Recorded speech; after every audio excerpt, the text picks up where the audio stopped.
বাইরে এই নাচের কারণে মেয়েটির বিয়ে ভেঙে গেলেন। ঘটনাটি ঢাকা দমনায় অনেকদিন আগে স্কুল অথবা কলেজের এক অনুষ্ঠানে মেয়েটি গানের সাথে তাল মিলিয়ে নাচছিলেন। সম্প্রতি তার বিয়ে ঠিক হলো। আগামীকাল শুক্রবার বিয়ের দিন ধার্য করা হয়, কিন্তু কোনো একজন ছেলে নাচের ভিডিও ছেলের বাবাকে দেখালেন। তিনি এই ভিডিও দেখে বিয়ে ভেঙে দেওয়ার সিদ্ধান্ত নেন। আর এই বিষয় নিয়ে সোশ্যাল মিডিয়া আলোচনা সমালোচনা।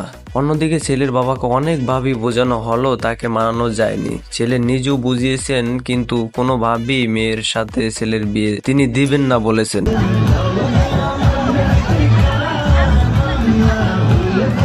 অন্যদিকে ছেলে রাজি হয়ে বাবাকে অনেকভাবে বুঝিয়েছেন, কিন্তু বাবা কখনোই বুঝলেন না। ছেলের বাবা বললেন, আমাকে ফাঁসি দিল, এই মেয়েকে আমার ঘরে আনবো না। আর বিয়ের ব্যাপারে আপনার যত খরচ হয়েছে সব আমি দিয়ে দিব, তারপরও আমার ছেলের জন্য আপনার মেয়েকে নেব না। এবং মেয়েটির বিয়ে ভেঙে গেল, মান সম্মান সবই চলে গেল। এখন কথা হলো যে ভিডিওটা কি আসলেই খারাপ ছিল? এটা তো কোনো সেক্স ভিডিও ছিল না, কিংবা কোনো ধরনের খারাপ ভিডিও ছিল না, জাস্ট একটু নাচের ভিডিও ছিল। আসলে কি কাজটা তার সাথে ঠিক হয়েছে না ঠিক হয়েছে? অবশ্যই কমেন্টে বলবেন।